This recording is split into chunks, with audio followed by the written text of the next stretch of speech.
கர்த்தர் நல்லவர், அவர் கிருபை என்றும் உள்ளது. ஆண்டவராகிய இயேசு கிறிஸ்துவின் நாமத்தினால் உங்கள் ஒவ்வொருவருக்கும் அன்பின் வாழ்த்துக்கள். இன்று ஜனவரி 13ஆம் தேதி. இந்த நாள் உங்களுக்கு ஆசீர்வாதமான நாளாக இருப்பதாக. இன்று நாம் தியானிக்கும் வசனம் ஏசாயா 28வது அதிகாரம் 29வது வசனம். அவர் ஆலோசனையில் ஆச்சரியமானவர், செயலில் மகத்துவமானவர். இங்கு சேனைகளின் கர்த்தரை குறித்து எழுதியிருக்கிறது. சேனைகளின் கர்த்தர் ஆலோசனையில் ஆச்சரியமானவர், செயலில் மகத்துவம் உள்ள தேவனாக இருக்கின்றார். பிரியமானவர்களே, நம்முடைய ஆண்டவர் ஆலோசனையில் ஆச்சரியமானவர். நமக்கு ஒருவேளை முதியவர்களுடைய ஆலோசனைகள் நல்ல பயனுள்ளதாக இருக்கலாம். நம்மை விட ஒருவேளை பெரியவர்களுடைய, அதாவது நமக்கு கற்றுக் கொடுப்பவர்கள், ஆவிக்குரிய பிரகாரமாக மற்றும் உலக பிரகாரமாக நம்மை வழிநடத்துகிறவர்களுடைய ஆலோசனைகள் அருமையாக இருக்கலாம்.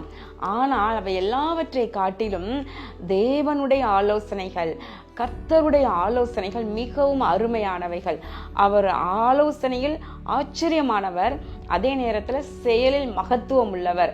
சிலர் இந்த காலத்துல நல்லா பேசுவாங்க, நல்ல ஆலோசனை சொல்லுவாங்க.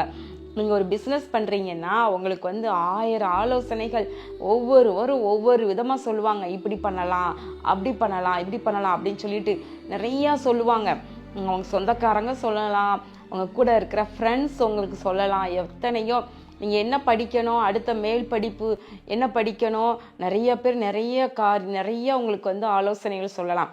ஆனால் அவர்கள் ஆலோசனை சொல்ல தான் செய்வாங்களே தவிர, ஆனால் அந்த காரியத்தில் நீங்கள் வெற்றி பெறுவதற்கு, ஜெயத்தை பெறுவதற்கு, அதை வாய்க்க பண்ணுவதற்கு ஒருவரும் கூட இருக்கவே மாட்டாங்க. அழகா நல்ல தூரத்தில் இருந்து அருமையாக அவங்களுக்கு இருக்கிற ஞானத்தின்படி ஆலோசனைகளை எல்லாம் அவங்க சொல்லிட்டு விலகிக்கிடுவாங்க. நான் தலையிட மாட்டேன் இதுக்கு மேலே அப்படின்னு சொல்லிட்டு அழகா விலகி கொள்வார்கள். நமக்காக யாரும் எதையும் செய்ய மாட்டாங்க. ஆனால் நம்முடைய ஆண்டவரோ ஆலோசனை சொல்லுவதோடு அந்த காரியத்தில் நமக்கு செய்து முடிக்க பலனை கொடுத்து அதை ஆசீர்வாதமாக ஜெயமாய் நடத்தி கொடுக்கிறவர் நம்முடைய ஆண்டவர். சேனைகளின் கர்த்தர் தாவீதோடு இருந்தார், தாவீது வர வர விருத்தி அடைந்தான் என்று பார்க்கின்றோம். அப்போ கர்த்தர் எப்படி சேனைகளின் கர்த்தராக தாவீதோடு இருந்து எப்படி அருமையாய் வழி நடத்தினார், ஆலோசனைகளை சொல்லி அருமையாய் வழி நடத்தினார். சங்கீதம் 139 தாவீது சொல்லுகின்றார், உமது ஆலோசனைகள் எனக்கு எத்தனை அருமையானவைகள், அவைகளின் தொகை எவ்வளவு அதிகம், நான் என்ன போனால் மணலை பார்க்கலாம் அதிகமாம் என்று சொல்லினார். அப்படின்னா என்ன அர்த்தம்னா, தாவீதுக்கு கர்த்தருடைய ஆலோசனைகள் திரளாய் வெளிப்பட்டு கொண்டே இருந்திருக்கன. அப்போ தாவீது என்ன ஸ்டெப் எடுத்தாலும் ஒவ்வொரு ஸ்டெப்பும் கர்த்தருடைய ஆலோசனையின்படியே செய்கிற ஒரு மனிதராக இருந்திருக்கின்றார்.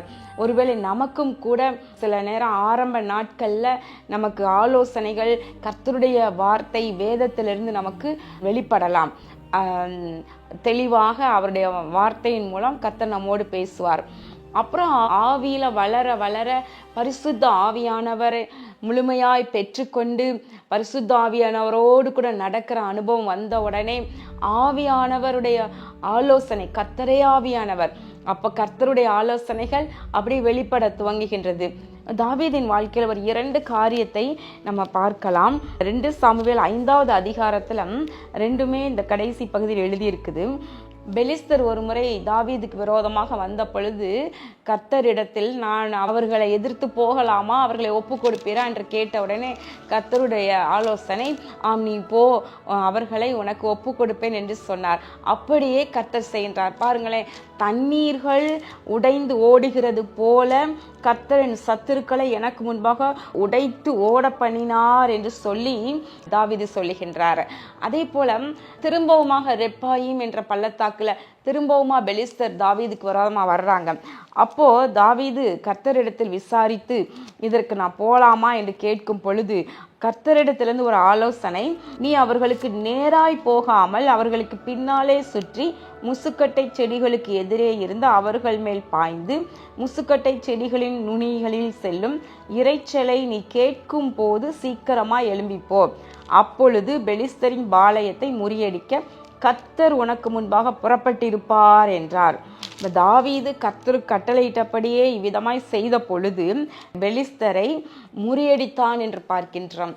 பாருங்களேன், நீ முசுக்கட்டை செடியின் நுனியில அந்த அசைவு இறைச்சல் உண்டாகும் பொழுது நீ புறப்பட்டு போ அப்படின்னா ஆண்டவர் தூரத்துல இருந்து பார்க்கிறவர் அல்ல.